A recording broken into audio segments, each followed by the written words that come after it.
Welcome everyone to today's Boston Region and Metropolitan Planning Organization meeting.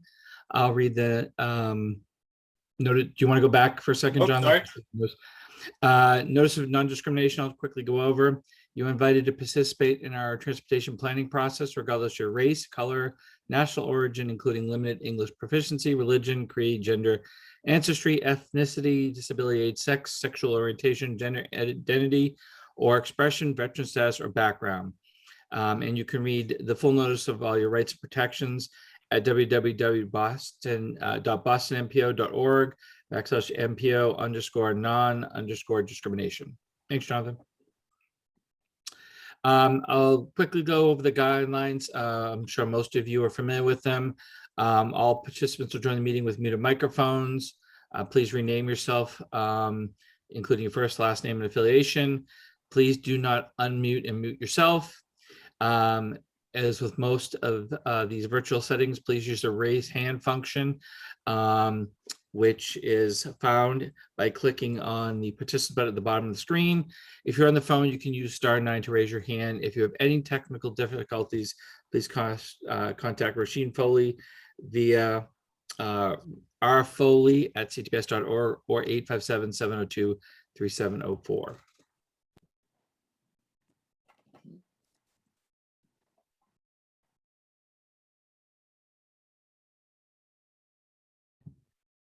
All right, Jonathan, you want to go? Oh, all right. I'm going to read the accessibility statement. This meeting is accessible to people with disabilities.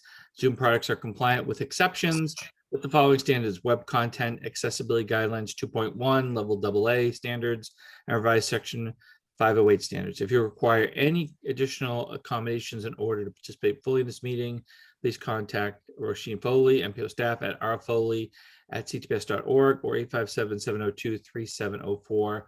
And you can always use the chat function as well. All right. So first item on the agenda is introduction. So Jonathan, you want to read the roll, please? Sure. MassDOT Chair. Steve Wolfel, representing Secretary and CEO of MassDOT, Jamie Tesler. MassDOT C2. John Bouchard, representing Highway Administrator Jonathan Gulliver. MassDOT Highway Division.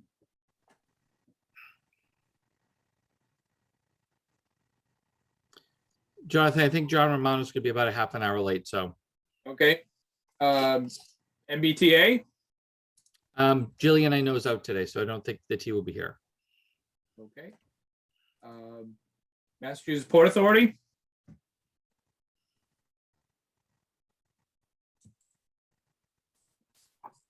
Hi, this is Sarah representing Massport. Sarah Lee. Thank you. Thank you. MAPC.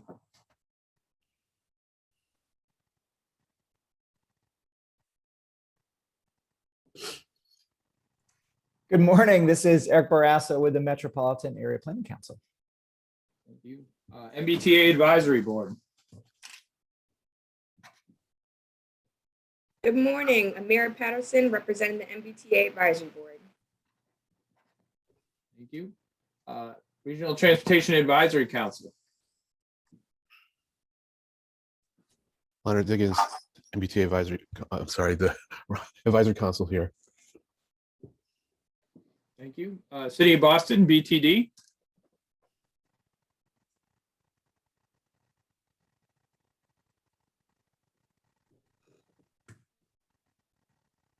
Okay. City of Boston, BPDA.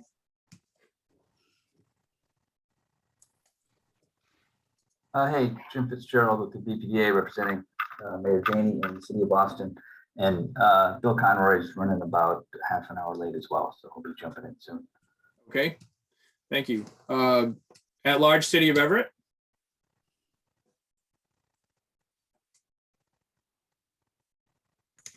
Jay Monty representing Mayor DeMaria in the City of Everett. Thank you. At large, City of Newton. David Kozis representing Mayor Ruth Ann Fuller in the City of Newton. Thank you. At large, Town of Arlington.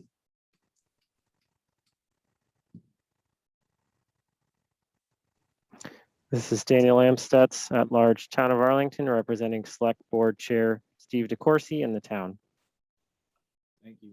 At-large town of Brookline. Heather Hamilton for the town of Brookline.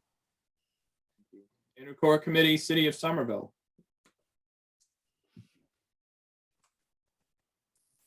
Good morning, Tom Bent representing City of Somerville, Mayor Joe Curtatone and the Intercore. Thank you.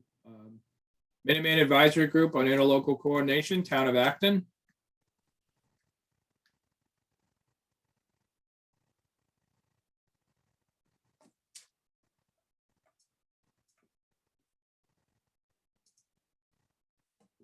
Okay. Metro West Regional Collaborative, City of Framingham. Patrick Keyser representing Mayor Spicer, and I am commuting, so I will not be able to raise and lower my hand, so you'll have to find me in the crowd. Okay, thank you. North Shore Task Force, City of Beverly.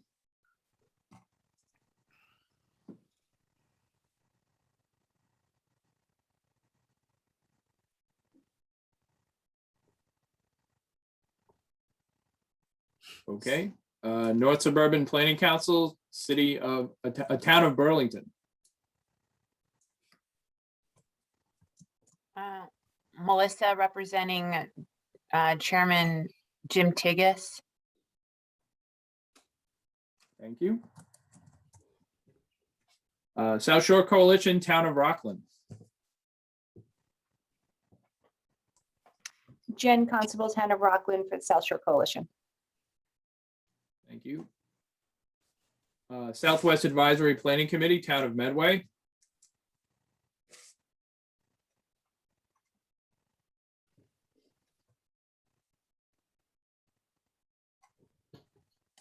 Okay, and Three Rivers Interlocal Council, Town of Norwood, Neponset River Regional Chamber. Good morning, Tom O'Rourke from the town of Norwood, representing Trick Subregion. Thank you. And our ex officio members, Federal Highway Administration. Good morning, Ken Miller, Federal Highway. Thank you. And Federal Transit Administration.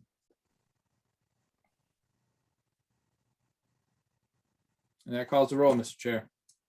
Thank you, Jonathan. Again, welcome everyone. We'll move to agenda item 2, which is Chair's Report, which I believe I don't have anything. So I might move directly to agenda item 3, which is the Executive Director's Report. Tegan, go ahead. Thank you, Steve.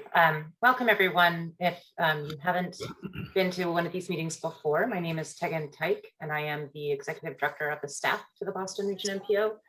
And to start, I also wanted to say a few welcomes. We did recently complete our elections for the seats that were open for the MPO board. So first, I wanted to welcome back those of you who are continuing to sit on the board.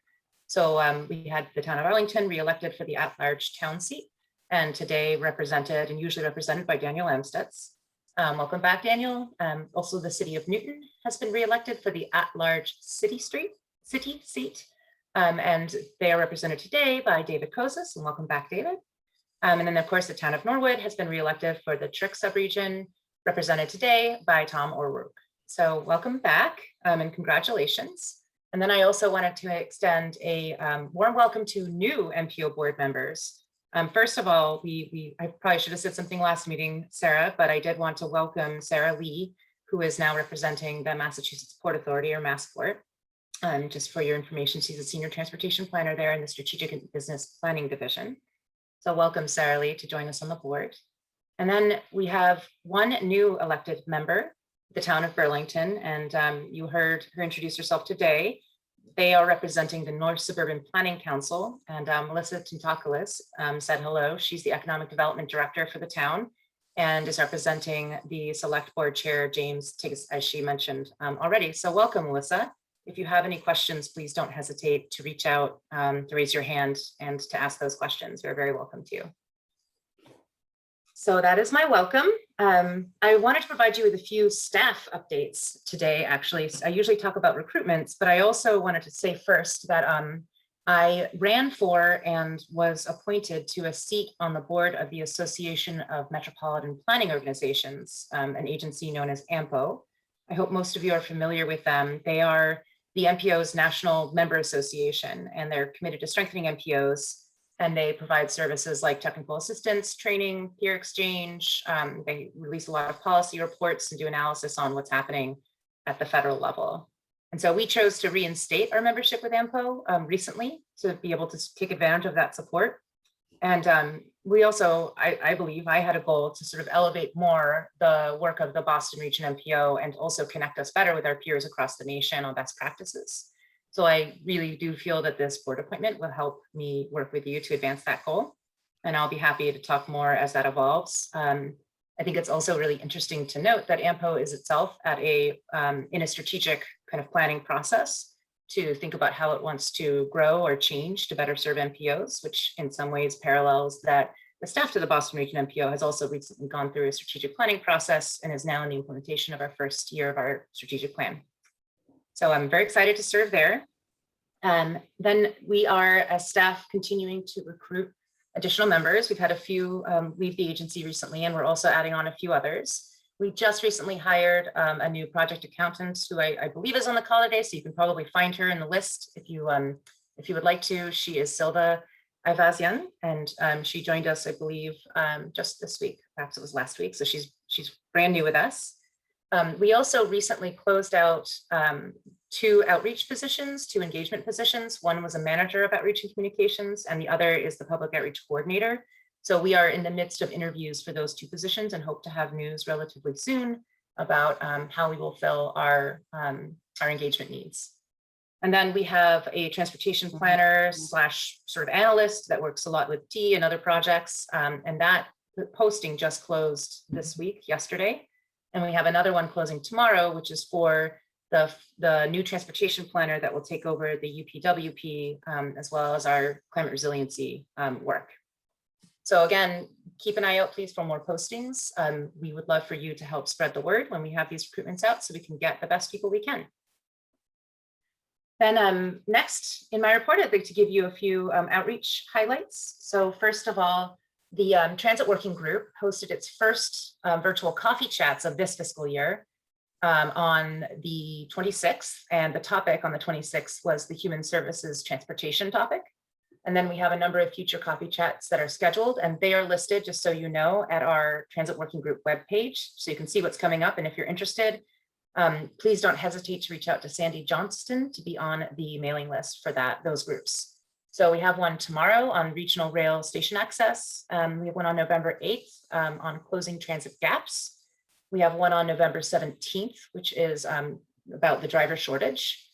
And I believe those are the 3 we have scheduled coming up for now, all in November. So take a look, please. And then next, we have held some open houses for our transportation improvement program to kick it off, the 2023 to 2027 tip cycle. And we held those on Wednesday of last week and Tuesday of this week.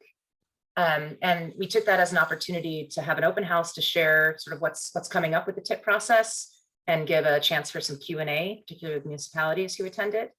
And then we also talked with those who attended a bit about how you, the board, have been talking about policy changes around the tip, including the new approach to funding the community connections projects, and also, of course, the project cost policy discussion that's been ongoing and that recently has been settled for now, at least approved some new policies around the tip process around when project costs change. So we invite anyone here and anyone at the open house to schedule one-on-one meetings with our staff if you would like to discuss any specific projects or the tip process in general. So please don't hesitate to reach out to us and we will happily meet with you. And then, as I mentioned last time, we've been doing some outreach, fall sub-regional outreach. We visit the MEPC subregions at their fall meetings, and we talk to them from about October to December about a number of MPO topics, and that includes the tip, which I just mentioned, gathering study ideas for the UPWP, thinking about what transportation needs are there, which will feed into our long-range plan, and then also talking about what available technical assistance we have for them. So since the last MPO meeting when I mentioned this, we visited Metro West Regional Collaborative and North Shore Task Force, and we still have Southwest Advisory Planning Committee, South Shore Coalition, and North Suburban Planning Council coming up as well in November and December. And please, if you are in any of those subregions, encourage folks to attend. And if you can, please attend as well. We would love to see you there. Okay, on to today's agenda. We have one action item, which is the endorsement that you will formally endorse today on the Project Cost Ad Hoc Committee, and you'll hear from Matt Genova on that topic. And then Michelle Scott will talk about the study that we completed that's called, we've been calling Informing the Big Ideas Behind the MPO Scenario Planning Process. And that's a discrete study that you funded to collect feedback from a variety of focus groups to understand what stakeholders in the region feel are the most relevant driving factors that should be considered in our long-range scenario planning. And it's the start of a longer outreach process with the LRTP. And then just to give you a heads up on the next meeting, we may be talking about a scope of work for identifying transportation inequities in the Boston region and the endorsement of Amendment 1 to the federal fiscal year 22 UPWP. And then we hope to have presentations on the MBTA bus network redesign by Caroline Vaness from Mass.OTP. And we hope to also be talking about the TIP Project Universe and the Future of the Curb 2 project. But all of those are, of course, tentative, but just to give you a taste of what might be coming up. With that, thank you, Mr. Chair. I will happily take any questions if there are any. All right, does anyone have any questions for Tegan? I don't see anything.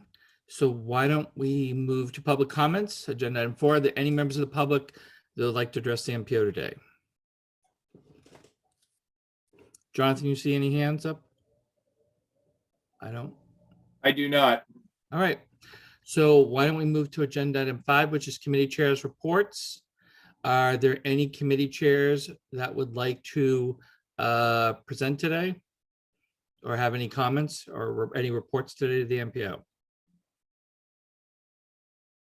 All right. Seeing none, why don't we move to agenda item 6, which is a Regional Transportation Advisory Council report. Leonard, go ahead.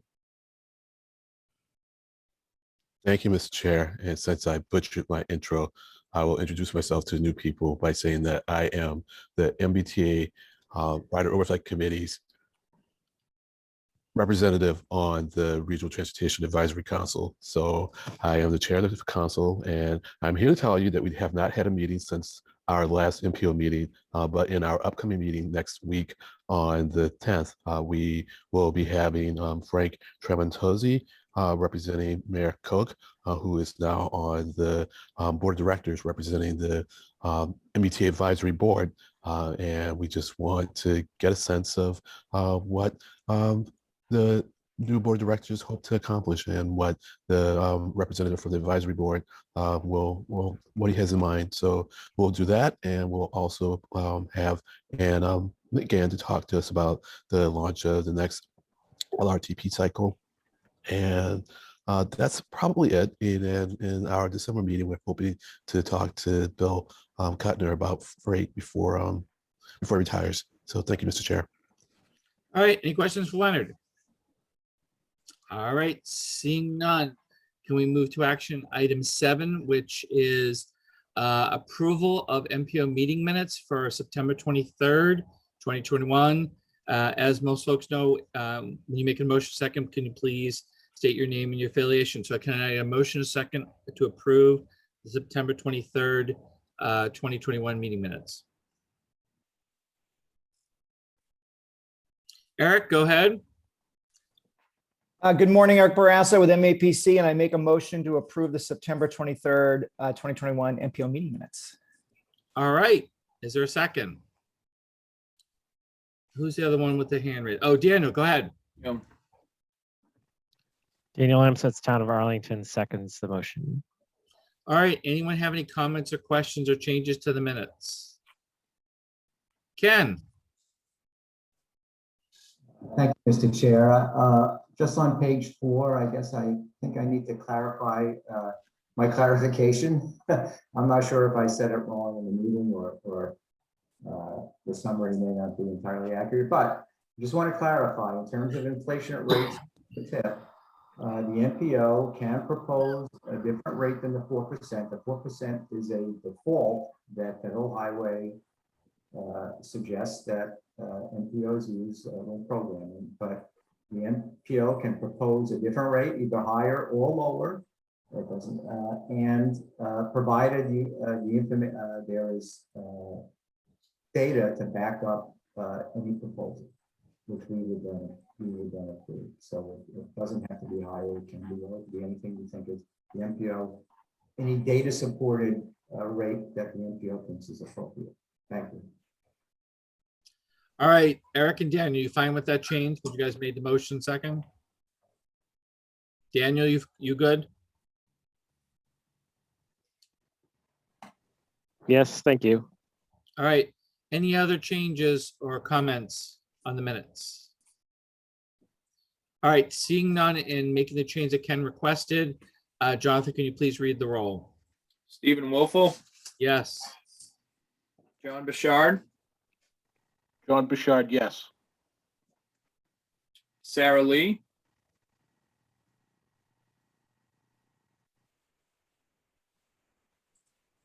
Abstain. Sarah Lee abstain. Eric Barassa, Eric Barassa, yes. Amira Patterson, Amira Patterson, yes. Leonard Diggins, Leonard Diggins, yes.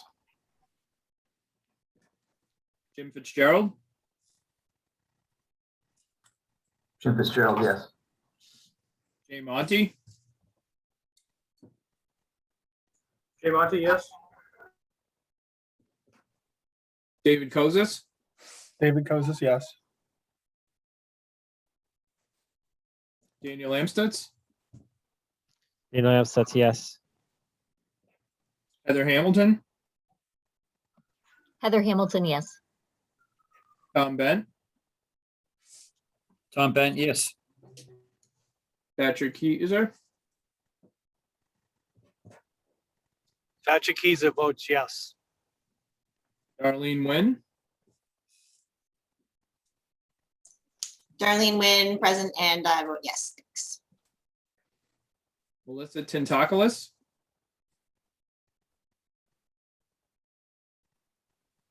I think I have to abstain because I wasn't here. okay. Jennifer Constable, Jennifer Constable, yes. Peter Pelletier, Peter Pelletier, abstain. and Tom O'Rourke. Tom O'Rourke, yes. Okay, that calls the roll. That's motion carries, Mr. Chair. All right, thank you, Jonathan. Thank you, everyone. Let's move to agenda item 8, which is also an action item. It's recommendations from the Ad Hoc Committee, final policy recommendations. I know it's Matt. Is Eric going to say something in the beginning, or are we going right to Matt? I think we're going right to Matt, correct? Yeah, I'm happy to go ahead and get started, but obviously if Eric has something to say, happy to let him jump in too before we dive in. Eric, do you want to say anything before I turn it over to Matt? No, you can go to Matt and I can say anything at the end if, yeah, All right, thank you. Take it away, Matt. Great. Thank you, Mr. Chair, and good morning, everyone. Today, I'm here to review the proposed TIP project cost policy changes and discuss the public comments that were submitted over the last few weeks on those policies. And can I have control of the slides, please? You should have them. I'm not able to advance it.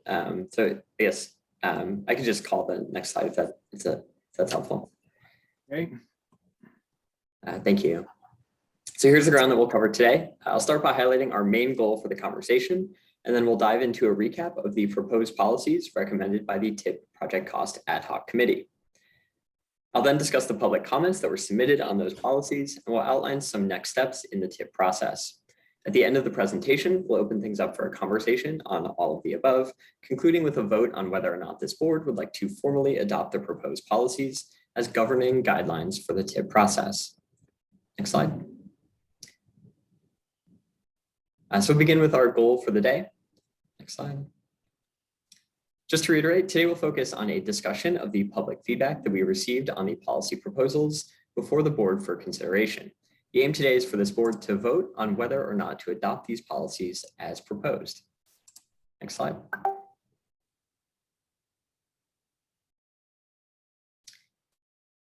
Since it's been roughly 6 weeks since we last discussed these proposals, I want to take the next few minutes to review what's on the table for consideration. The policy memo detailing these changes is also available on the MPO's meeting calendar under today's date, as is a fact sheet that was developed to aid with public outreach. If you haven't already seen those materials, I would encourage you to review them as a part of today's conversation. So 3 central ideas emerged from the committee's conversations as key components of a revised set of TIP programming policies. First, the MPO's new TIP programming policy should require that projects reach a more advanced design status prior to project programming. Second, new touch points should be created between all TIP stakeholders to ensure clear, timely, and proactive communication around project progress, deadlines, and challenges. And third, a new set of policies should include the establishment of a process for rescoring projects when they see cost changes beyond the specified threshold. So I'll move through each of these ideas on the coming slides. Next slide, please. Beginning with the recommendation to consider changing the required design status of a project at programming. This proposal sets a higher threshold for project programming than what is currently required by the MPO. Right now, the MPO only requires that projects be approved by MassDOT's Project Review Committee prior to having funding allocated in the TIP. The recommendation here is to raise this threshold to require that proponents have submitted 25% design plans and have received an updated cost estimate from MassDOT based on that submission. Next slide. This policy change would be accompanied by 3 other complementary changes that are designed to create the greatest chances of success for all parties.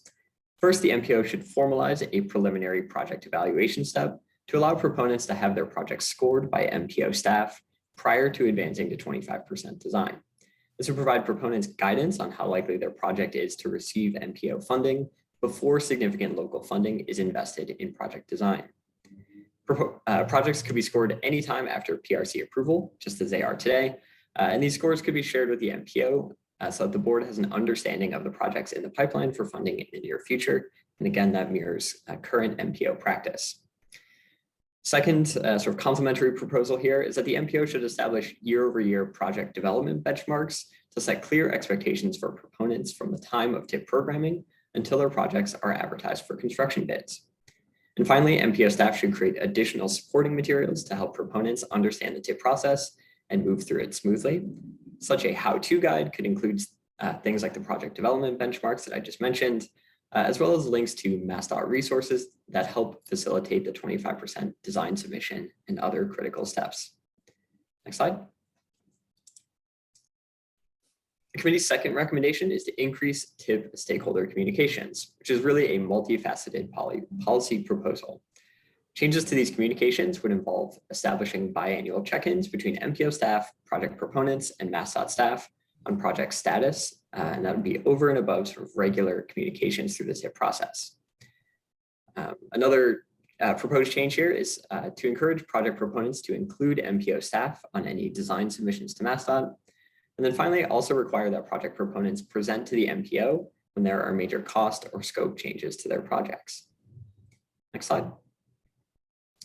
And finally, the committee's third recommendation is to establish a clear and consistent policy for rescoring projects when costs change beyond a specified threshold.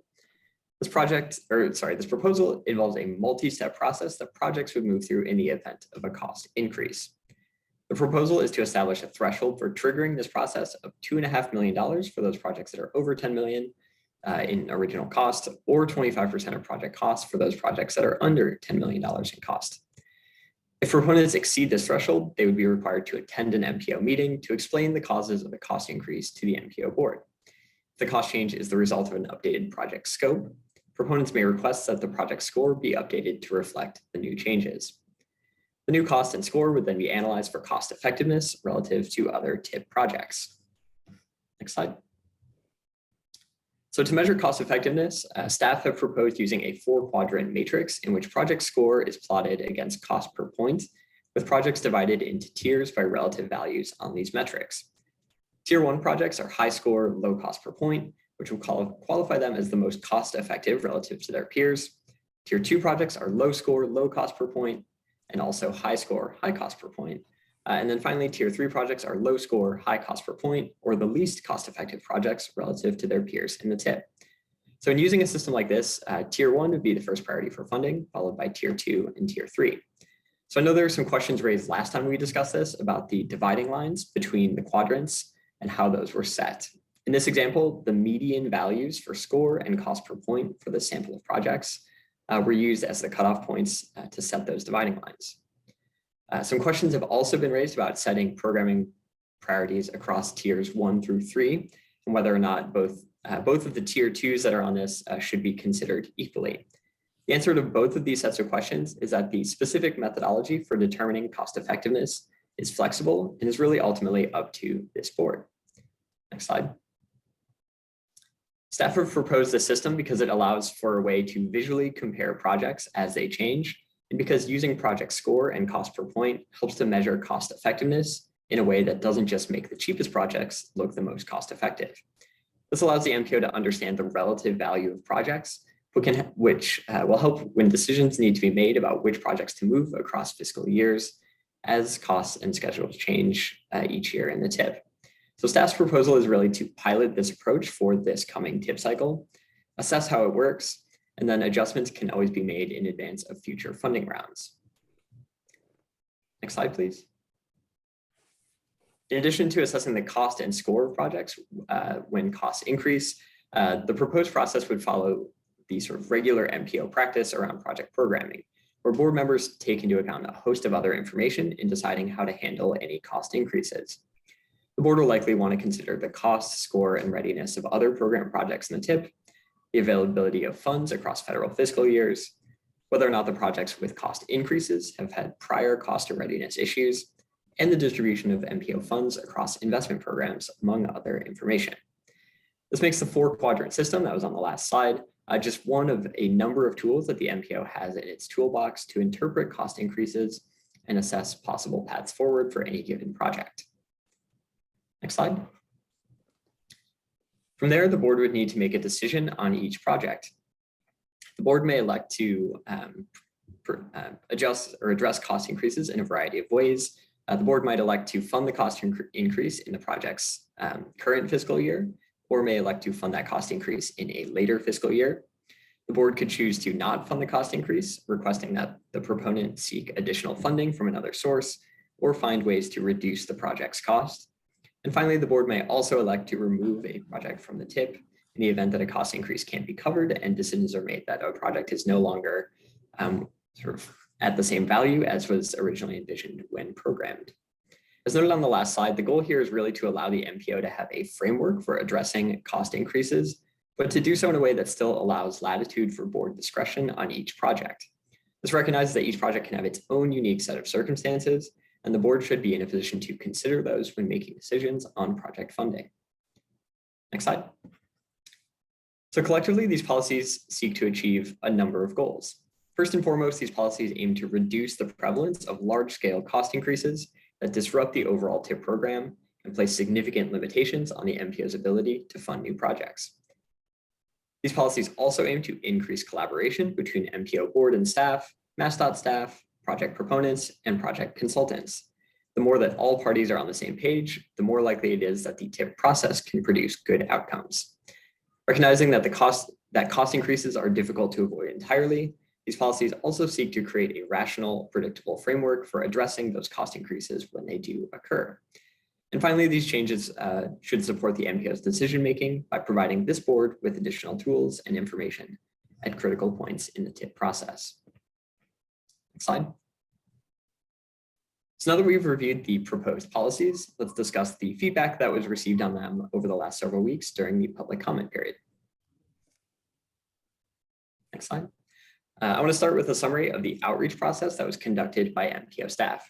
As a reminder, this board voted at its meeting on September 23rd to release the proposed policies for public comment. The 21-day public review period began the following week on September 28th and concluded on Monday, October 18th. The TIP Project Cost Ad Hoc Committee then reviewed these comments at its final meeting, which took place on Thursday, October 21st. MPO staff used a variety of methods to disseminate the proposals to stakeholders throughout the region. Staff created a fact sheet explaining the overall committee process and the resulting recommendations, which functioned as a more digestible and legible version of the policy memo that was released for public comment by this board. Staff sent a number of emails to the MPO's contacts, including messages to the full MPO email list, as well as more curated email lists for municipal tip contacts and chief elected officials. The goal here was really to target the proposals to those who would be most directly impacted by the proposed changes. Staff also posted the fact sheet to the MPO social media channels, and virtual engagement was done through a dedicated tip policy open house on October 14th, as well as to municipal officials over the last several weeks at MAPC's sub-regional meetings. Next slide. So in total, there were 3 formal written comments submitted on the policy proposals. 2 comments came from abutters to the proposed Belmont Community Path, while another came from a member of the Belmont School Committee. The full text of these written comments has been posted to the MPO meeting calendar for your review if you haven't already seen them. As a reminder, the Belmont Community Path is a project that has been considered for funding by the MPO in past tip cycles, but which has not yet been funded. Several additional informal comments were also made at the open house and directly to MPO staff, including from municipal staff, MassDOT staff, and project consultants. Next slide. So what did this feedback generally look like? Generally, most of the feedback that we got on the proposed policy changes was overwhelmingly positive. Several commenters noted their support for the work and goals of the committee. There was definitely broad excitement that the MPO is tackling the issue of project cost increases and is doing so in a way that is engaging, transparent, and data-driven. We also heard a lot of enthusiasm around the recommendations for increased communication across all TIP stakeholders. There seems to be a general sense that there's room for improvement here, and commenters were in agreement that more communication could help close some of the information gaps that have been identified in committee discussions throughout the summer. There was also interest from multiple commenters in seeing a greater level of project oversight. This oversight can help to proactively identify and manage cost and schedule issues, and can also provide an avenue for the MPO to further ensure that its goals are being met through the projects that it funds. And finally, there was also a lot of support for increasing the guidance that MPO staff provide to project proponents and consultants, which of course is a central part of the recommendations that have been advanced by this board. Next slide. In addition to those supportive comments, there were also a handful of concerns expressed by some of the commenters. There was support for creating clear project benchmarks, meaning setting desired milestones for projects to hit each year as they advance through the MassDOT design process. In doing that, however, we do need to be sure that those benchmarks reflect the realities on the ground here in the Boston region. So in other words, we shouldn't be setting benchmarks that are not practically attainable for project proponents. We also heard some concern that setting a 25% design submittal as the funding threshold may deter municipalities from pursuing TIP funding for their projects. This is something that we talked about quite a bit throughout committee meetings throughout the summer, and efforts to mitigate this effect are included in the proposal, including the offer to score projects at any time after approval by MassDOT's Project Review Committee. Again, that's something that mirrors the MPO's current practice around evaluating projects. And so in that sense, the scoring threshold for any project would remain as it is today. And finally, we heard that there is support for introducing cost effectiveness measures into the project selection process, but that introducing these measures, the methodology for doing so should be clear and well communicated to all stakeholders. Next slide, please. The public comments also included a handful of requests for the MPO's work going forward. These include that the MPO board and committee meetings continue to be accessible virtually, as this has allowed for unprecedented access into the committee's policy setting deliberations throughout the summer. It was also requested that the MPO's enthusiasm for addressing cost increase issues not limit consideration of projects that are high quality, but are necessarily expensive because of their overall scope or purpose. There was a request to further endeavor to create transparency around the inputs for project cost estimates, including soft costs like contingencies. And finally, there was a request that consideration still be given to projects that may be just shy of submitting 25% design plans, but that have other robust design documentation available, such as a functional design report. Next slide. In summary, there are at least 3 key takeaways from the public comments that we received on these policy proposals. The first is that the proposed policy changes seem to align well with the needs of the MPO and the region. There's definitely a sense that the status quo is not really serving anyone's best interests, and so the committee's work to tackle the cost increase problem head on is critical. There's a general agreement that the proposals are a step in the right direction towards helping the MPO control project costs, which should support this board in funding more projects while creating a more rational and predictable process for project proponents. Second, these rules are a good starting point, but they should allow for some flexibility as they're implemented. This is very much in line with the committee's goals for these new policies as well, as this board should continue to evaluate whether the policies are producing the desired outcomes, and certainly feel free to recommend changes along the way to improve the policies. Third, the focus of this overall work should really be on advancing good projects through the TIP process efficiently and effectively. For all stakeholders in the process, that's very much the shared goal. And so we should continue to ensure that these policies are supporting that work in the long run. Next slide. So before we move into a discussion, I want to briefly touch on where we're going from here in the TIP process. We've already begun initial outreach to project proponents, as Tegan noted in her executive director's report today. And that's really serving to lay the groundwork for the next TIP cycle, a process that will continue through the remainder of November. This outreach process will continue through the remainder of November. So that includes hosting some TIP how-to sessions and one-on-one office hours with prospective proponents, all of which is happening this week. At the next MPO meeting, we'll formally kick off the TIP process for the year with a discussion of the TIP project universe. And the project universe is a list of all the projects in the region that might be considered for funding in this coming TIP cycle. From there, project applications are due in mid-December, and the project scoring process will commence at that time. Next slide. So as we head into the discussion today, there are 2 questions that I would like to pose. First, do you have any final thoughts, questions, or concerns on the proposed recommendations before taking a final vote? Are there changes that you would like to see to the policies before endorsing them? And second, the committee format has proven as a useful venue for discussing the details of different TIP policies and practices. Going forward, are there specific ways that this board would like to continue to discuss those policies as they're implemented? Again, the policies that are voted on today are very much meant to be a foundation upon which to build a better TIP process. So there may be a need to revisit some of these elements in the coming months and years as conditions evolve. So the question before you today is, how would you best like to have those discussions?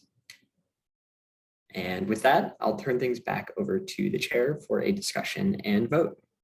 Thank you. All right, thank you, Matt. Eric, do you want to say something right now?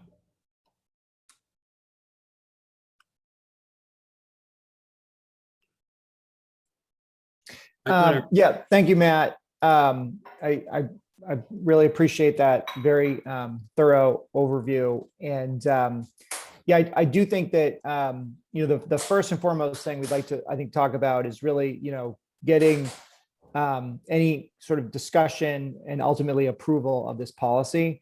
And then I think as Matt has laid out, it would also be interesting to sort of discuss a little bit about do we want this committee or some form of this committee to maybe meet back up again in the spring when we're starting to do the TIP development process, or if projects go up in cost. As Matt noted, there are, we've laid out sort of a framework with this policy for addressing TIP cost increases, but some of the details around the methodology for doing that cost benefit scoring or doing additional analysis of how we might want to investigate the costs or benefits of projects are additional discussion can happen there. So I'll turn it back to the chair to facilitate the discussion. All right, thanks, Eric. Usually I would call for a vote in a second, then discuss, but I think probably a good idea to start discussing first a little bit. So I see 3 hands. So I see Leonard, Daniel, and I don't see what the third one is. So John, if you could help me out. But Leonard, go ahead. Thank you, Mr. Chair. That third one is Mr. Monty. And I'm just going to address question number 2 And that is, I think we'll clearly need to have some more discussion. And my recommendation would be that we keep the ad hoc committee intact, but also open it up to other members. So should we engage in discussion and other members want to participate in that discussion, I personally welcome them, and I would like if the board had a mechanism by which they would feel free to join in the conversation and be voting members of that committee. Thank you. Thanks, Leonard. So we'll go to Daniel, Jay, Melissa, and then Tom. So Daniel, you're up.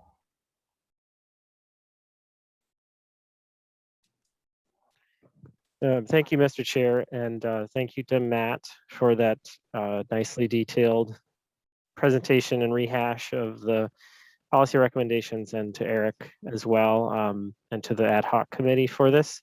So I just have a couple of questions and a comment kind of along the lines of what Len was just saying. The first thing is just to clarify whether this is primarily for regional target projects. It's what I understand, and I just want to be clear on that, because I was just thinking about Arlington has a project that was selected through the Safe Routes to School competitive infrastructure grant process through MassDOT, and those were placed on the tip after PRC. That's sort of a differently managed process, and I just want to be clear sort of about how that works with these, or if any of this sort of applies to any projects that are not regional target. And then the other question I have, just sort of curious as to, noting that there are a few, several or MPO board members, obviously, on the ad hoc committee, and as well as MassDOT, and I think the MBTA. I'm just curious if if this is, recommendations are all generally endorsed by everyone on the committee, or is there sort of consensus for all of these? I think that would be just sort of helpful to know. And then the comment I have, again, going back to Len about the ad hoc committee sort of continuing on, I think this is what I sort of along the lines of what I was saying maybe at the September meeting, was to have, I don't want to put more work on staff, but I also feel like having a committee to look a little bit more closely just at TIP projects that have cost increases, and dealing with that, and maybe giving a recommendation to the full board about what to do about them. I just often feel like having the whole board deal with the minutia of these different projects during the TIP process often feels very burdensome for members when we get into sort of 3 or 4 hour meetings. And if there is a way to filter that a little bit ahead of time, so that we can get some more of the information before we have the board meeting, I think that would be helpful. I think that would be a useful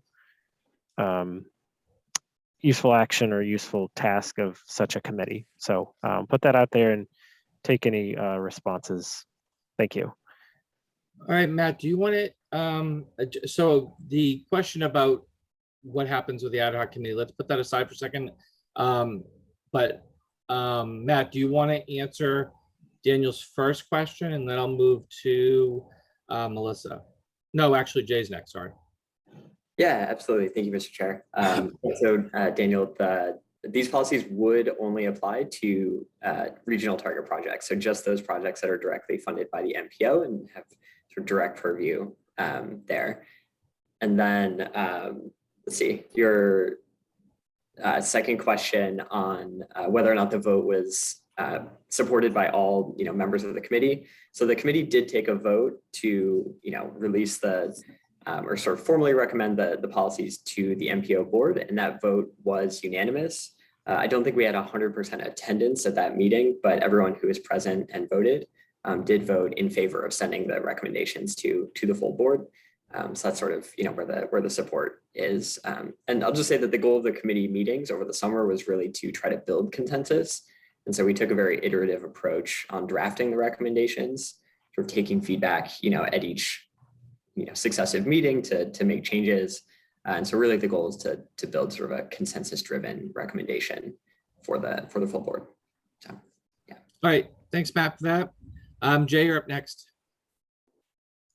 Thank you, Mr. Chair. First, again, thanks to Matt and Eric for leading the charge on this committee. I've been part of it. It was, I think, very useful, very productive. I'm going to echo, I think, comments I already made, but I'll say it again.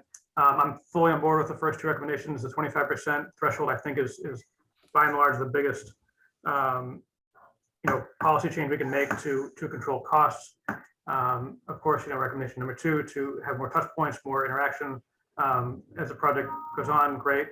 I still have a fundamental issue with intervention number 3 because it implies, so I'm on board with the idea that we want to do a cost benefit analysis. The problem I have is that in order for that to work, our scoring system would need to be a cost benefit analysis. What this proposes is to assume that an increase in cost, if you plotted just an increase in cost, but the scope hasn't changed, by our current scoring system, the score wouldn't change anyway.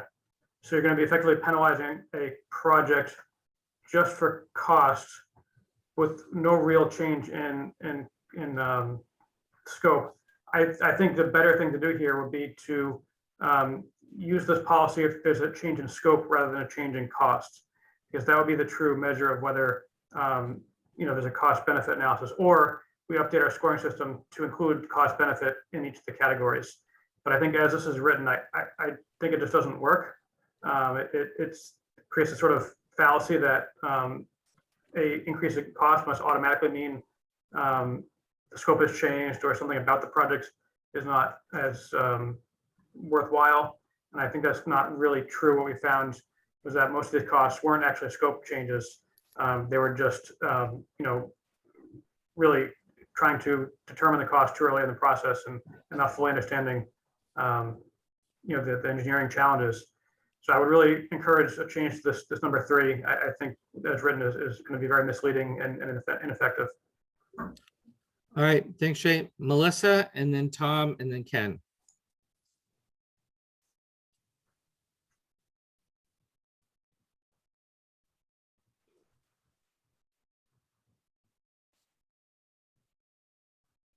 Melissa, you there? Jonathan? Yeah, no, it wasn't allowing me to unmute. All right, go ahead, Melissa. Thank you, Mr. Chair. I guess I just had a question because is this because in terms of the projects that are requiring the 25%, I just needed clarification because anecdotally, I thought most of the projects did require that from communities already. Matt, you want to take that question? Sure, yeah, I can provide some commentary there. So the sort of general, there's been a lot of discussion at this board over the last several years that at some point there was a practice of having 25% be the threshold. But when we looked at the data over the last 10 or so years of projects that have been funded, the MPO has consistently funded projects that were before that stage of design. And so staff took a look back at former sort of like historical materials around TIP policies and couldn't actually find a clear written policy that said 25% design is the threshold. I think it was just sort of a generally accepted target, but there were often exceptions made to that. And actually most of the projects that we funded over the last 10 years were an exception to that rule. And so I think this effort in some ways is a way to take that sort of informal practice and formalize it a little bit. Really put it on paper to help set clear expectations for all parties rather than something that's sort of less clear. Got it. Okay, that makes sense. Thank you. Yeah, all right. Welcome. Thanks, Melissa. Thank you, Matt. Tom, go ahead.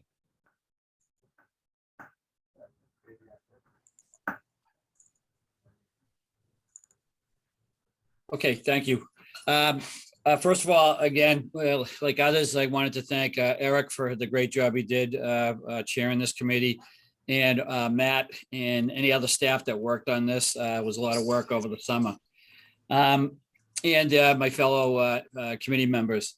As far as, I just wanted to comment on, questions considered number 2 about having the ad hoc committee, continue on. And I fully endorse that, especially, and Jay just had a good point about recommendation number 3. a lot of these recommendations, we're going to want to see how they kind of fall in with the next tip. And I'm sure there's going to be some adjustments that will have to be made and some considerations. Because item number 3 was one that was discussed quite a bit. And I think it was decided that we would, move forward with it, but then see, and then make adjustments as we can. And one thing to recommend is to remember that the full MPO board can basically still do whatever they need to do. So if they see something that, may not fit our criteria, but still feel this project is an important project, they can still move it forward. So I just wanted to mainly bring that up today. Thanks. All right, thanks, Tom. Ken, you're next.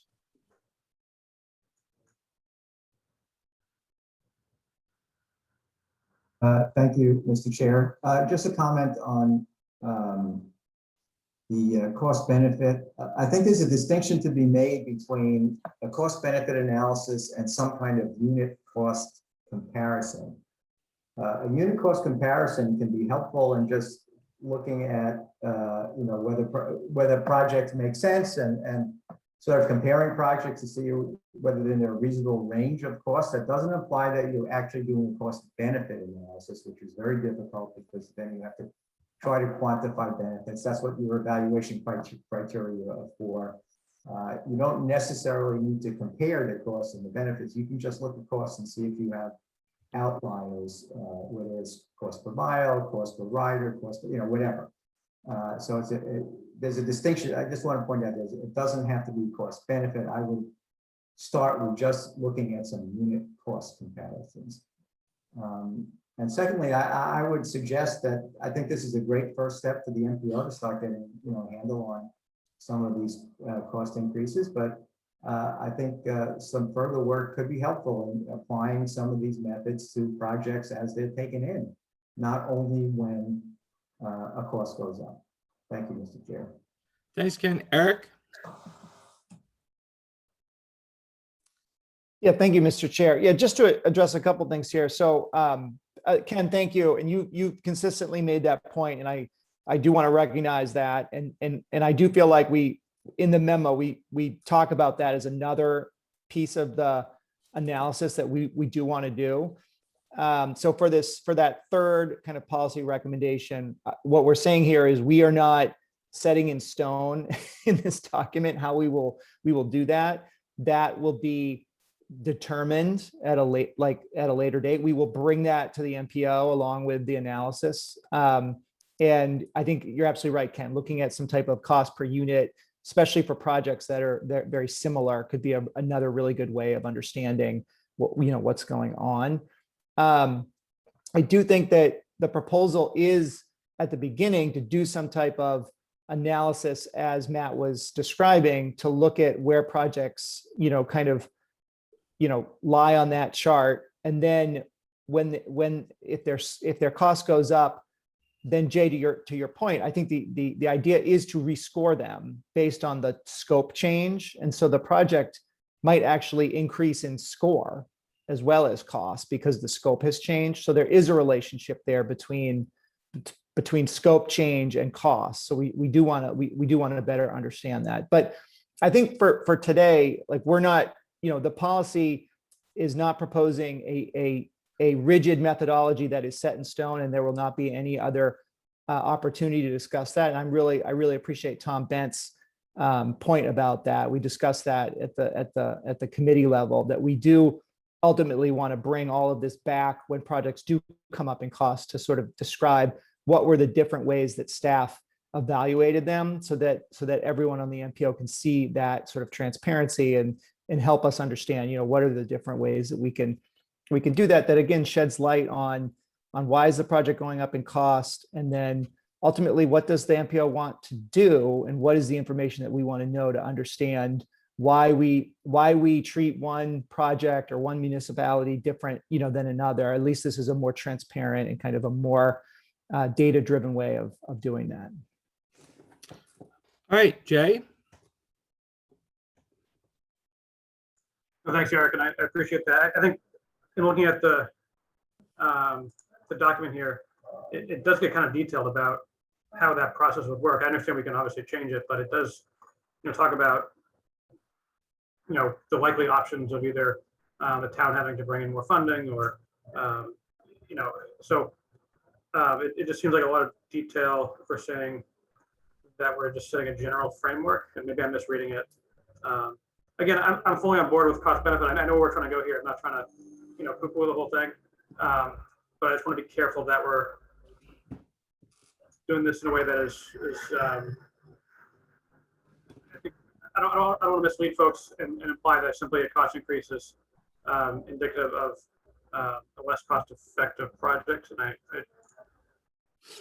be a little more comfortable if we said scope changes, because I think you could have scenarios where, and I think we've seen this, where maybe the cost doesn't change significantly, but the scope could. That would actually have a bigger impact on cost benefit than simply the cost of the projects overall. Anyway, I just something I want to think about some more before we put this on the motion. All right, others have questions? Jonathan, you see any hands raised? I don't see any right now. No, I don't, Mr. Chair. All right, does anyone want to make a motion, whether it's what Matt presented, some hybrid of it that addresses what either Jay says or what has come up about the role of the ad hoc committee going forward?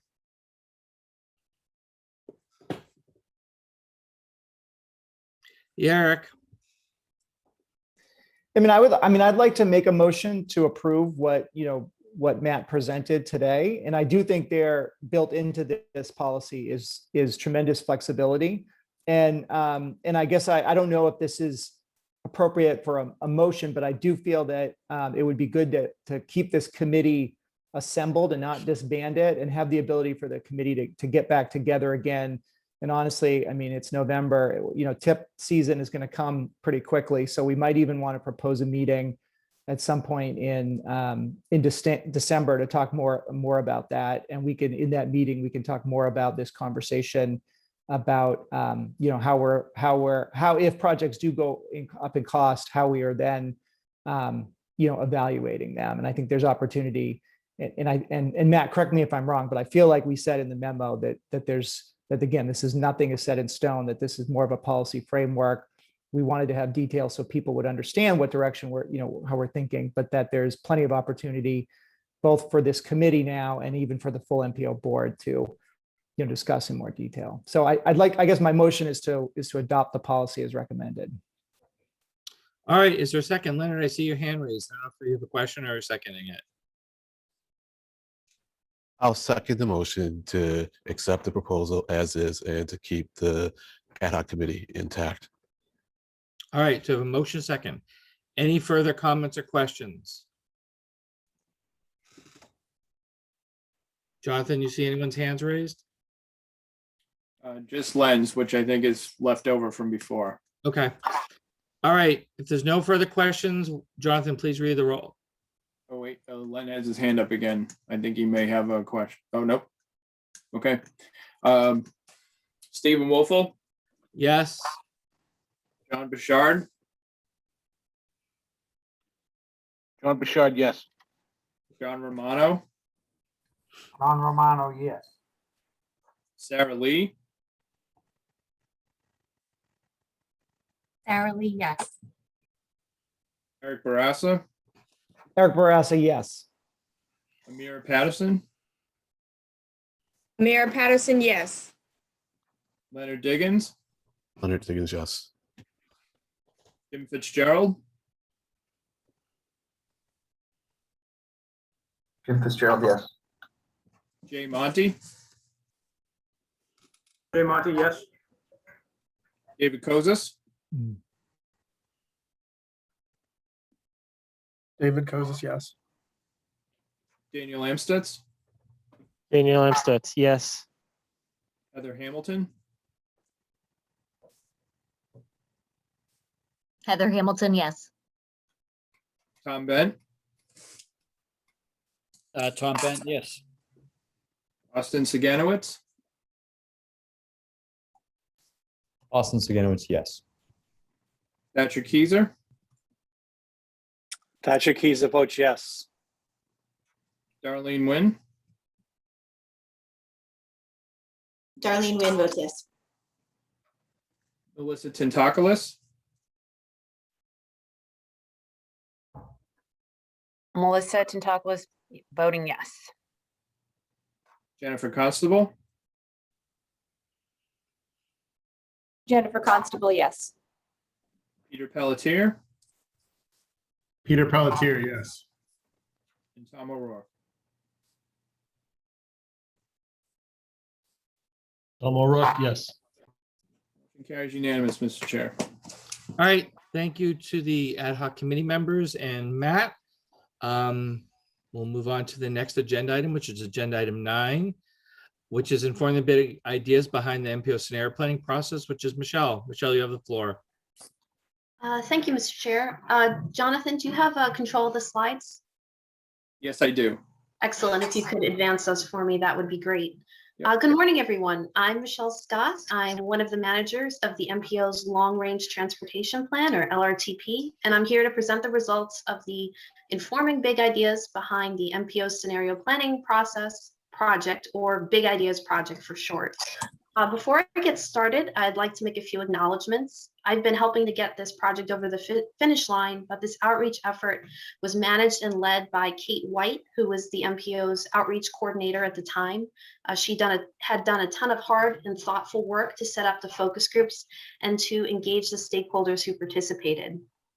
This work was also supported by many folks at CTPS, including Betsy Harvey and Roisin Foley, who helped out with facilitation with the focus groups, our editorial team, Kate Parker O'Toole of our graphics team, who worked on the illustrations in the story map, which is one of the materials for today, and many others. And I also want to thank the many focus group participants who gave their time, energy, and ideas to this process. We learned a lot for them and are looking forward to incorporating their feedback into the development of the next LRTP.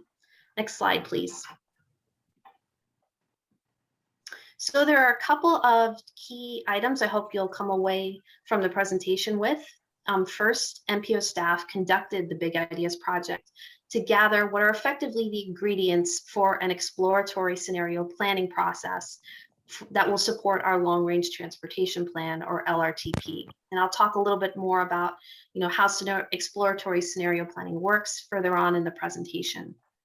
So really the meat of this project involved discussions held by focus groups, which identified future certainties and uncertainties and strategies for addressing potential future conditions. The goals of my presentation today are to kind of introduce scenario planning concepts and how the process would work, show how the Big Ideas feedback will fit into the MPO's scenario planning process, and describe relevant resources. And again, those are on the MPO's meeting calendar on the November 4th page. They include Big Ideas ArcGIS story map, as well as a set of summary tables. Next slide, please. So to give you a sense of where we're headed, first I'll give some background on the Big Ideas project. I'll talk a little bit more about exploratory scenario planning concepts and the process. I'll explain how we collected feedback through the Big Ideas project. I'll highlight some themes, forces, and strategies that came up in the discussions. I'll talk about next steps for the MPO scenario planning, and then turn it back over to the chair for questions and discussion. Next slide, please.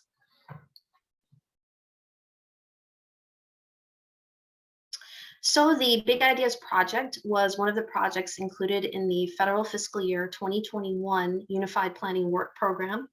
And its purpose was essentially to identify, through equitable and inclusive outreach, the ingredients for exploratory scenario planning. These include, folks' ideas about key regional transportation challenges and driving forces that will shape the future. Essentially, driving forces are kind of big dynamic forces that are happening in our environment that we don't necessarily have control over. These may include things happening in the natural environment or in our economy, or how technology is developing. And the idea is to figure out, which of these forces are going to unfold or operate in predictable ways. We call those certainties, or in unpredictable ways. We'll refer to that through the presentation as uncertainties. And the other piece that we were collecting through this feedback effort are potential strategies that could address these key challenges and respond to forces and uncertainty. And so all of this is funneling into the MPO's scenario planning process. The next LRTP that we're developing, which this process will support, is Destination 2050. The other manager of the LRTP, Anne McGann, kicked off the Destination 2050 development process through her presentation at the last MPO meeting. Next slide, please. So you may remember this graphic from the last MPO meeting. It identifies, the time frame over which we'll be developing Destination 2050, and the bars that start at the top and go down identify the major steps that will be involved. And really, this scenario planning process fits into the work we're going to be doing in that second bar that spans 2021 and 2022. This is identifying the region's current and potential future transportation needs. And so the plan that we're developing will be in effect in a couple years. We expect to adopt it in 2023, but that has a horizon that looks out to 2050. So really that the time frame that the plan will cover, spans more than 25 years. So the work we'll be doing through our needs assessment really focuses on some of those current and near-term issues. And this exploratory scenario planning process will focus on issues that may be further in the future. Next slide, please. So what do I mean when I'm talking about exploratory scenario planning? Well, scenario planning in general is defined as a disciplined method for imagining possible futures. Exploratory scenario planning in particular envisions multiple possible futures or scenarios to assess how to best prepare for uncertainties while pursuing an overarching vision. And so the image on the screen here kind of captures that, a young person imagining alternative visions of the future, some positive, like a lot of a healthy natural environment, some potentially negative like sea level rise or increased congestion. Next slide, please. It can be helpful to kind of clarify and distinguish scenario planning by looking at the types of questions that different scenario planning processes ask. So for example, a predictive scenario process is asking the question, what if the future looks like the past?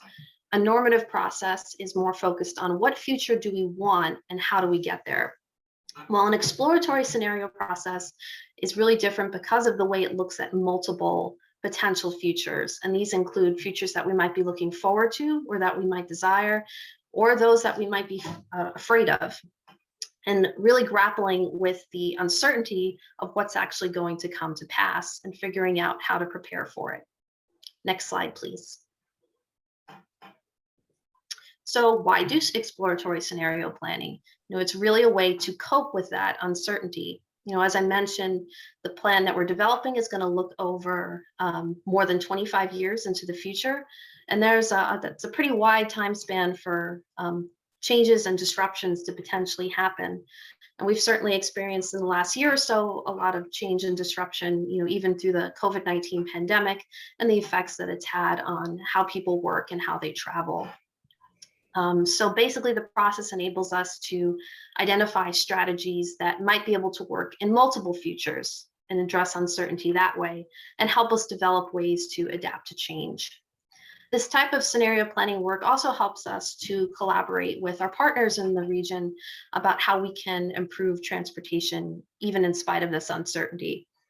Different agencies and institutions like the Massachusetts Department of Transportation or the MBTA or RTAs or municipalities, each has different, levers they can pull, policies and investments they can make to help improve transportation. And, the discussions that come out of an exploratory scenario planning process can help us figure out how we can work together for better transportation outcomes.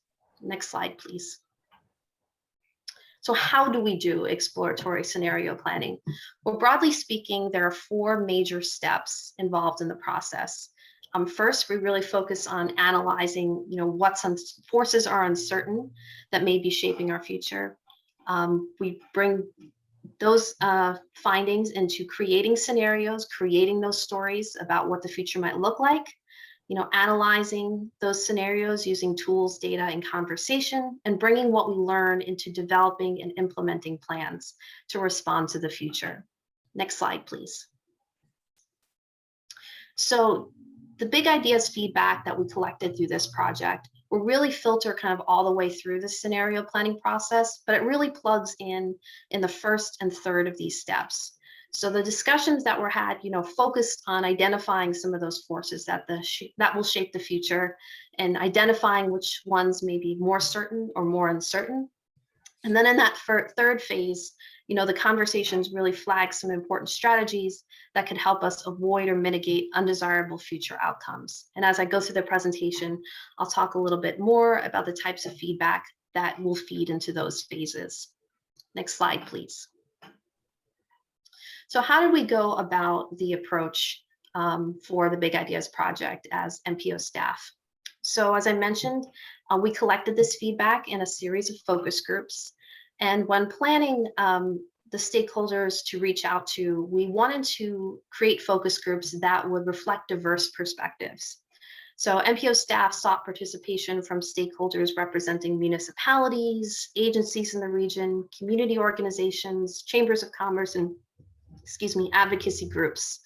We were also looking for participants who work at the intersection of mobility and a number of other important planning areas. These include public health, housing, economic development, the environment and environmental justice, and other areas.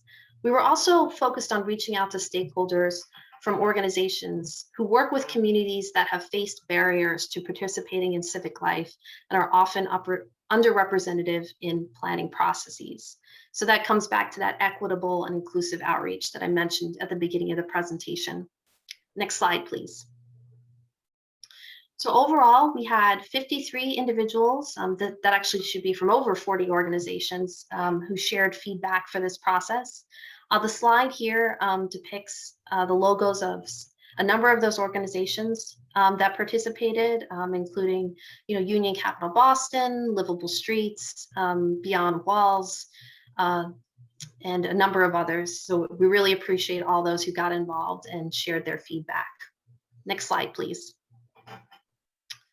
So the format of these focus groups is based on an approach that's been outlined in a scenario planning how-to guide from the Lincoln Institute of Land Policy and the Sonoran Institute. And basically, we set up these focus groups to have roughly 5 to 8 participants. We generally sought to try to get a mix of people representing different parts of the region or organizations or planning areas in any given focus group, although we did have one that was specifically focused on youth. And the first part of these discussions was really a big brainstorming exercise to flag things about the future that seem certain or uncertain, and to get some of those strategies kind of on the board for discussion. And so one of these tools that we use to support these workshops, which were held virtually, are Google Jamboards, which are basically kind of a virtual replication of a whiteboard that you might use to write notes or post sticky notes with ideas and information. If you've been to some of our recent sub-regional presentations, you might see us using these. And this slide shows an example of some of the things that people posted on those Jamboards to get the discussion going. And we got through these conversations a lot of great feedback from participants, and they really touched on things that were important and of concern to people. People brought up hopes that they had for the future, which included, investment in transit systems and other infrastructure and systems that improve transportation access and connectivity. People were hoping for a future where we have adapted to climate change, and where we're creating a region that's more equitable and making sure that everyone can get their transportation needs met. People also brought up things that they were concerned about or that they feared.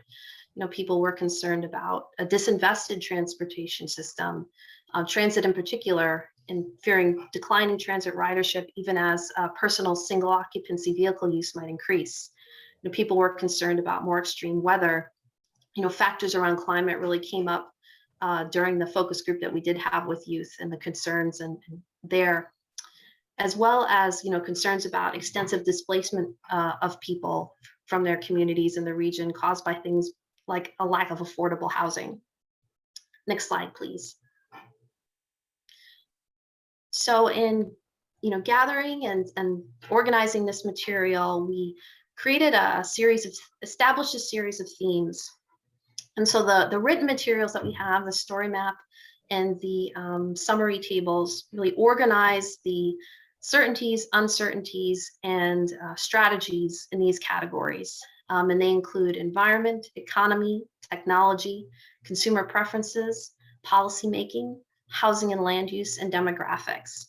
Also, because transit was a pretty lively topic of conversation across the focus groups, we did create a separate section for some additional transit strategies that didn't fit neatly into one of those other categories. So to talk a little bit more about the written materials, the ArcGIS story map is really sharing the content of these conversations in a more narrative way. We certainly flag forces like certainties and uncertainties and the strategies, but we also are talking about the relationship between some of these forces, and describing their implications. So again, really more of a narrative presentation. The set of summary tables is MPO staff's boiled down, even more synthesized list of these scenario planning ingredients to serve as an additional reference. There's a lot included in these written materials. So my goal today is to talk about a subset of these themes to give you a sense of how the information is organized and the types of things that people talked about. So I'm going to focus on a subset of these themes in particular, including environment, economy, and technology. Next slide, please. So in talking about the environment, people certainly brought up climate change a great deal, not only because it's a particularly important driver of what we're going to experience in the future, but also because it's unfortunately a relatively certain one. People brought up the likely effects of climate change, including sea level rise, flooding, increased temperatures, people migrating in response to some of these effects, extreme weather, and the disparate impacts that the climate changes will have on different communities. People also talk about environmental policy and what governments will do to respond, which seems a little bit less certain. So the discussion revolved around questions of how extensive will climate impacts be and what action will governments take to try to respond to them. Next slide, please. In terms of technology, people brought up a diverse array of things, electric and autonomous vehicle use, what policies will be created to manage autonomous vehicles, the roles of communications and data, the use of micromobility, like e-scooters and e-bikes, other new technologies that may come on the scene, and also the equitable access to technology. How will different people, communities, or municipalities be able to either access or support things like electric or autonomous vehicles? So the questions, driving the conversation will, how much will some of these new technologies be used and what will their effects be? Next slide, please. And so in terms of the economy, we certainly talked about the future of remote work and the implications that it has for transportation, some of which are still uncertain. Also forces like e-commerce, energy pricing and use, and that includes both fossil fuels and renewables, automation, other regional industry trends, and also the effects of income inequality, how that might change and how that will affect people's ability to access transportation.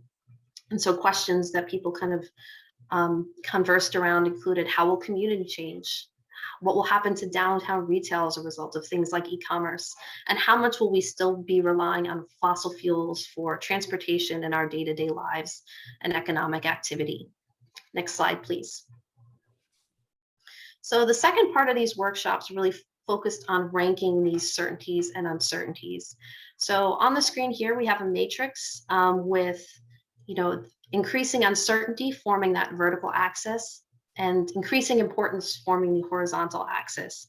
So this was a place that usually in one of those virtual Jamboards, participants could put those sticky notes into these different categories, with particularly critical uncertainties appearing in the upper right and the critical certainties appearing in the lower right. Next slide, please. This is kind of an example of one of what that would look like with some of those forces included. The sticky notes that you see here are kind of synthesized based on staff's review of trends across the different focus groups. So you can see things like future funding for transportation up in that critical uncertainties category in the upper right, and things like climate change and migration and the aging of the population in the Boston region in that critical certainties section in the lower right. And this is something that the set of summary tables, particularly the first table, describes some of these additional details about rankings in terms of importance or certainty. Next slide, please. So at this point, I'd like to come back to that 4-step diagram I showed earlier and kind of emphasize, again, the roles of big ideas. Feedback is helping to advance through this scenario planning process. So first, these groups discuss what was certain or uncertain about the future. Next slide, please. And that gives us those ingredients, critical certainties and uncertainties to use to create a stories about the future. And there are a number of different ways that certainties and uncertainties can be combined to make different stories about the future. And that's something we can get into in more detail in future MPO scenario planning discussions. Next slide, please. So once we have those stories created, we can start to figure out, what the baseline set of outcomes will be based on metrics that are important to us. These can include things like greenhouse gas emissions or travel time, things like that. And we can use, those stories and then integrate some of those strategies, such as the ones we learned from the Big Ideas process, to figure out how we can help or avoid or mitigate some of those undesirable future outcomes. And that kind of revolving set of arrows is designed to show kind of the cyclical nature and iterative process that's involved there. Next slide, please. So to give you a flavor of some of the strategies that came up, I'm going to come back to those 3 topic areas: environment, technology, and economy. So for example, suggested strategies related to the environment include supporting renewable energy, expanding the bus network, which was expected to be a particularly flexible and resilient form of transit that can be modified as climate effects like flooding or extreme weather come more into play. Other strategies included electrifying vehicles and infrastructure, reclaiming green space, and relocating communities as climate effects in certain parts of the region become more severe. Next slide, please. In terms of technology, people really talked about focusing technology advancements related to automation and vehicle electrification on transit, as opposed to single occupancy vehicles, and finding ways to improve transit to reduce personal electric vehicle use. People also brought up things like using micro and e-mobility as last mile options for people to connect to transit. So really kind of focusing technological advancement on transit and making it a more desirable option for people's travel. Next slide, please. In terms of the economy, people talked about increasing transit service to transit-dependent areas to help people participate in the economy, and really to consider all types of workers when figuring out, how to provide transit service. How do people's shifts vary? What do their needs look like? And making sure that their considerations are included in the planning process. Of course, people brought up investing in ways to support equitable growth in the region and to strengthen Massachusetts' competitive advantages in the national and global economy. Next slide, please. So I'm just going to talk a little bit about where we go from here in terms of scenario planning after the important initial first step of this Big Ideas project. So next steps for the MPO include continuing to synthesize feedback about these uncertainties and certainties, and also to figure out if there are additional ideas that you want to incorporate.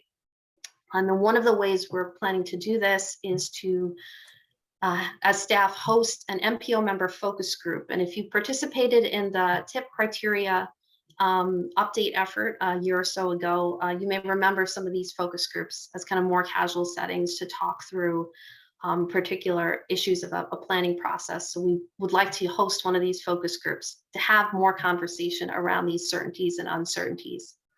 We're still working out the timing, but this may tentatively take place on December 2nd, following the MPO meeting. And the story map and the summary tables introduced at today's meeting could be resources for those discussions. Next slide, please. So then from there, we use those certainties and uncertainties to create our scenarios. And part of that process includes identifying ways to represent, measure, and test scenario components in our tools and models.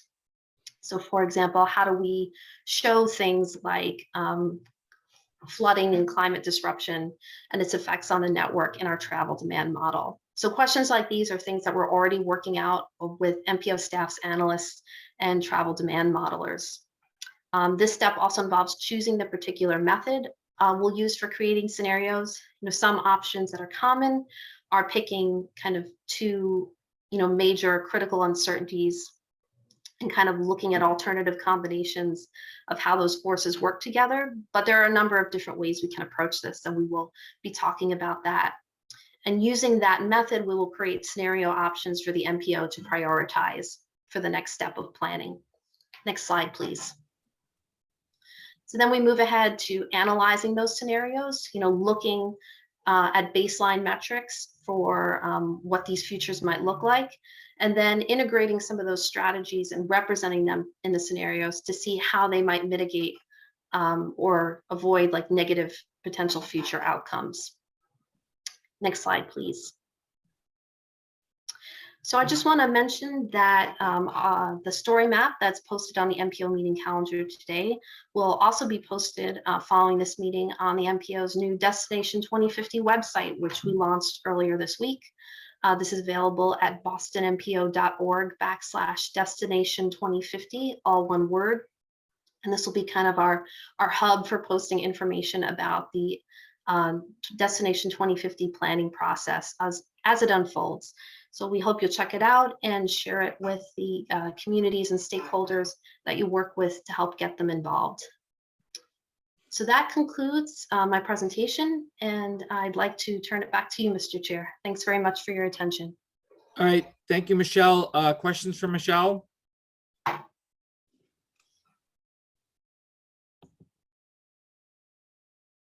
Ken, go ahead. Thank you, Mr. Chair. Thank you, Michelle. That was very good. It's great that you folks are looking ahead, as we all need to, and I think it's also great that you continuing to use focus groups as a data collection strategy. I think that's good. Also, I did have a question about the folks that were invited to participate. I saw at the bottom of your what you posted. There was a list of folks that participated. Were there others invited that did not participate?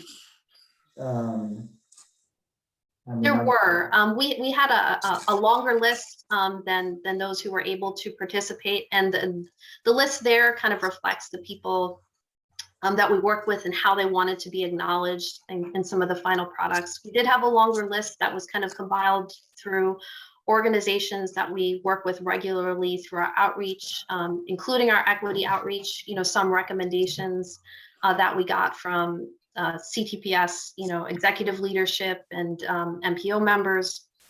Definitely we hope to have a process that includes people, even if they couldn't participate in this particular round of focus groups. And one thing that I'll mention is that there were a couple cases where people were really like on track to participate and had some conflict where they couldn't attend a particular meeting. And in some cases we did have one-on-one conversations with them to kind of walk them through this exercise and get their feedback that way.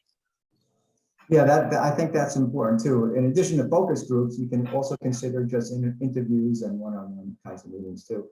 But I would encourage you to broaden your reach to folks that you don't usually work with.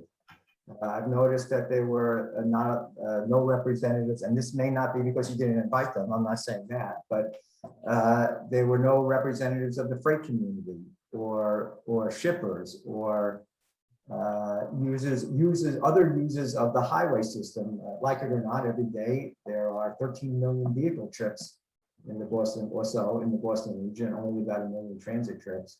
And there are users of that system, whether it's truckers or AAA. There are representatives, whether it's construction industries, unions, small, folks like Amazon and FedEx that are changing the way our transportation system is used, and also the way development is happening. Amazon is gobbling up huge parcels for their, facilities, and it's really changing. That's another. So I would encourage you to reach out to those, people that you don't normally work with, and even people like other users, whether it's emergency response kind of people, fire and police. These are users of the system, because I noticed there was really nothing there about safety or highway congestion. And when you go out to the where I live in Framingham, I'm like, you talk to people, and highway congestion is still an issue for folks, and I didn't see much about that. So I would just encourage you to broaden your reach to talk to some people that perhaps you don't always talk to. Thank you. I appreciate that, and I'll take a look back at the list, that we invited, and figure out, as we continue this process for scenario planning, how we can bring more people in and reflect some of those issues. So thanks very much. Thank you. All right, others have any comments or questions? Steve, go ahead.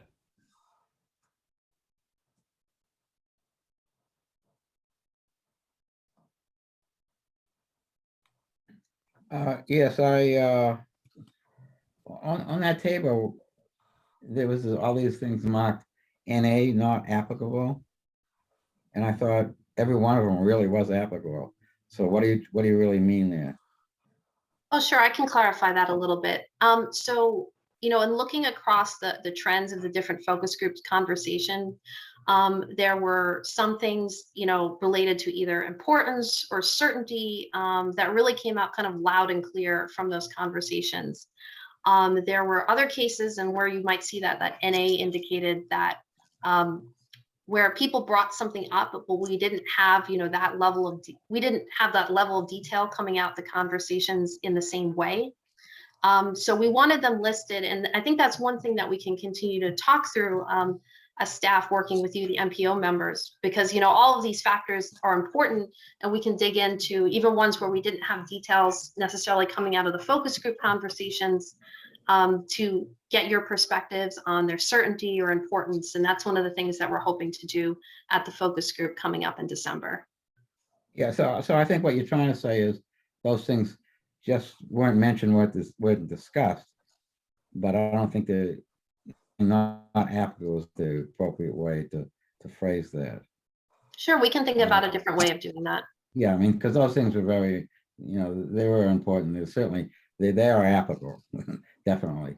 And of course, I'm uncertain about some of the certains and uncertainties, and but might be just some of the meetings, like housing demand is listed as uncertain. But that, to me, that's a certain, because it's certainly going to increase. We will have population increase, means you're going to have housing demand increase. How much is uncertain? So things like that may need to be clarified.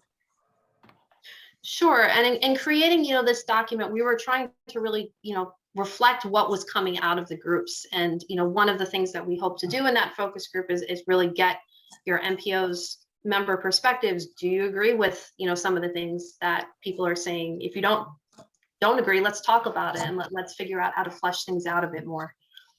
Yeah, so how should we get back to you on that? So, as I mentioned, that we'll certainly have the event itself. I'm looking at ways that other people can provide, like a structured way for other people to provide input on the MPO board to do that, to complement it in case they can't make the particular focus group that we hold. And of course, if you have feedback at any time, you're definitely welcome to send me and Ann an email if you don't want to wait for a more structured survey or something like that. Mm-hmm. All right. Thank you. All right, Leonard?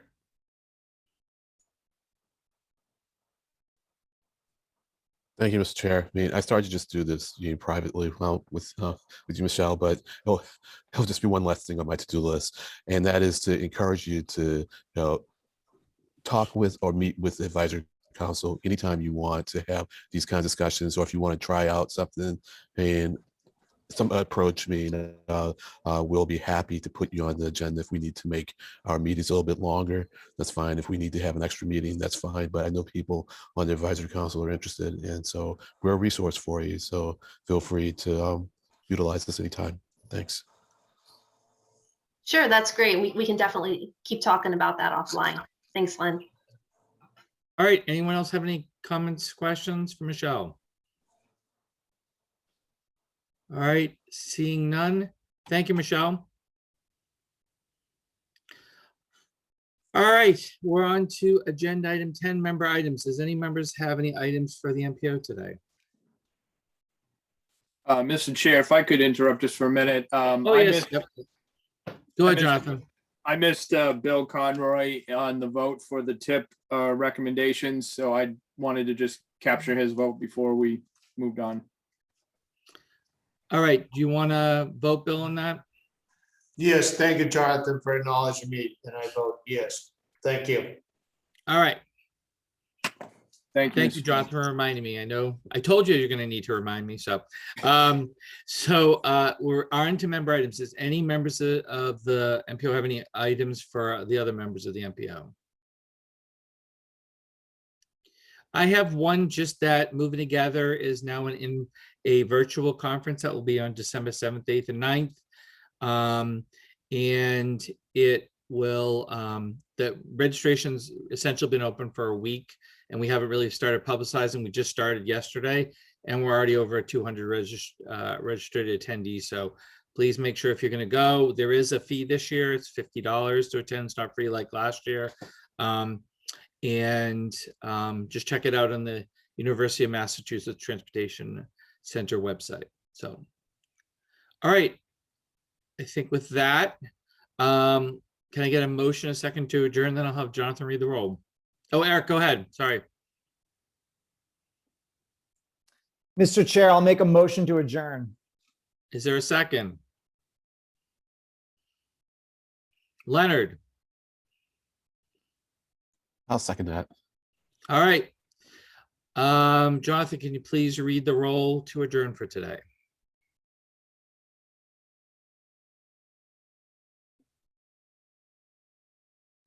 Sure. Steve Wolfle? Yes. John Bouchard? John Bouchard, yes. John Romano? John Romano, yes. Sarah Lee?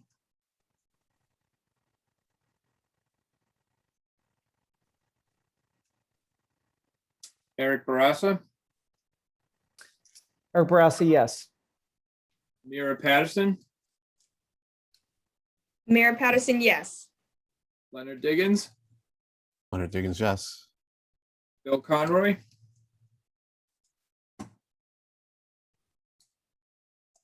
Bill Conroy, yes. Jim Fitzgerald? Jim Fitzgerald, yes. Jay Monty? Jay Monty, yes. David Kozis? David Kozis, yes. Daniel Amstutz? Daniel Amstutz, yes. Heather Hamilton? Heather Hamilton, yes. Austin Saganowitz? Austin Saganowitz, yes. Patrick Keyser? Patrick Keyser votes yes. Darlene Wynn? Darlene Wynn votes yes. Melissa Tintakoulis? Melissa Tintakoulis votes yes. Jennifer Constable? Jennifer Constable, yes. Peter Pelletier? Peter Pelletier, yes. And Tom O'Rourke. Tom O'Rourke, yes. Motion carries unanimous, Mr. Chair. All right, thank you, everybody, for today. I think we had some great discussions. Thanks again to Matt and the Ad Hoc Tip Committee, as well as Michelle talking about This is scenario planning work the staff has been doing, and we'll see you all soon. Thank you very much. Have a good day.